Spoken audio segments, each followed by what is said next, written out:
We have been spoiled with an amazing NBA regular season. It took until the very last day to decide most of the positions in the standings, but we finally have our first round matchups.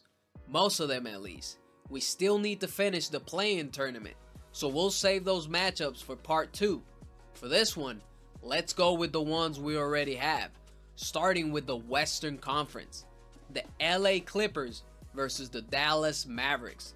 The Mavs caught fire after the trade deadline and were a league best 12-3 in the last 15 games. They also had the NBA's leading scorer, Luka Doncic. Luka is having an MVP season, and the Mavs are peaking at the right time. The acquisitions of Daniel Gafford and PJ Washington have changed everything in Dallas for the better. Dallas went from being the 11th seed before the All-Star break to the 5th seed after it, which is the complete opposite of what happened to the Clippers. Before the break, the Clips were flourishing with the addition of James Harden. They have since dropped to 14th in offense and are 22nd in defensive rating. With Luka and Kawhi Leonard missing the last 8 games of the regular season with a knee issue, there is plenty of reason to worry in LA. That's why I got Dallas on this one, 4-2. Next, the Minnesota Timberwolves versus the Phoenix Suns. This one is a lot more even, with both teams having similar success in the wins column since the All-Star break.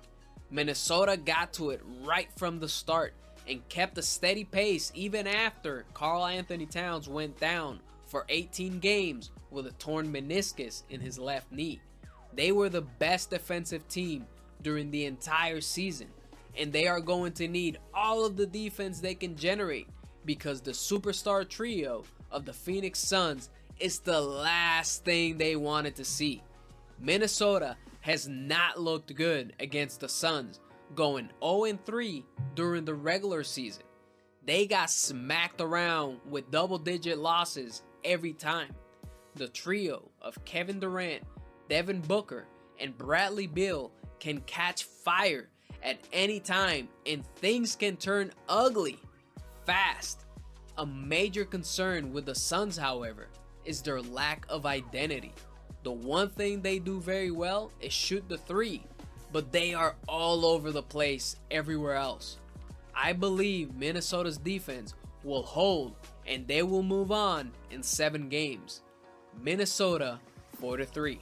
Moving to the Eastern Conference, Cleveland Cavaliers versus the Orlando Magic. The Cavs are in disarray, dropping off in every single category since the break, including going from the 2nd best in defensive rating down to the 6th worst in the league. Not helping matters, Donovan Mitchell is having a hard time staying on the court.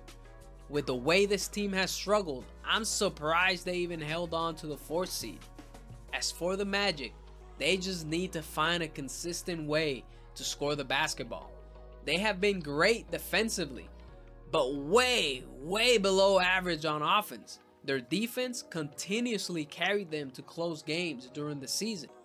With Cleveland scrambling to find any consistency and Mitchell in and out of the lineup, Orlando is in prime position to move on to the 2nd round for the first time since 2010. If the Magic can limit their fouls and stay true to who they are, they will move on. I got the Magic 4-1. And now, the Milwaukee Bucks versus the Indiana Pacers. This one is probably the most intriguing series of the first round.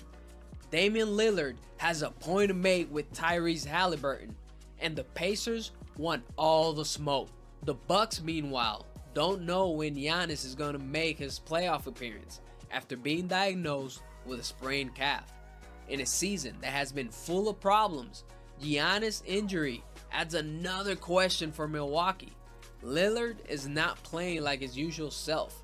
Chris Middleton keeps dealing with injuries of his own, and the mid-season head coach change has not worked as they would have hoped. To say the addition of Doc Rivers in the middle of the season was ambitious would be putting it nicely. It added unnecessary pressure to this team, and it shows.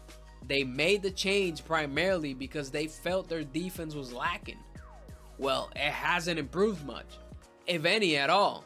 They are struggling at the worst of times, going 3-7 in their last 10. The Indiana Pacers are a bad, mean scoring machine. They don't play defense, but that's okay. They do it by design and on purpose. This is their identity. It's who they are, and they know it, which is a better place to be than trying to figure out what the hell is going on. If Giannis misses more than 2 games, the Pacers will run the Bucks out of the playoffs. If Giannis is available, I'm going with the Bucks in 7. Without Giannis, Pacers 4-1. Which of these first round series are you looking forward to the most? Don't forget to keep an eye out for part 2. Like and subscribe for more NBA content, and I'll see you on the next one.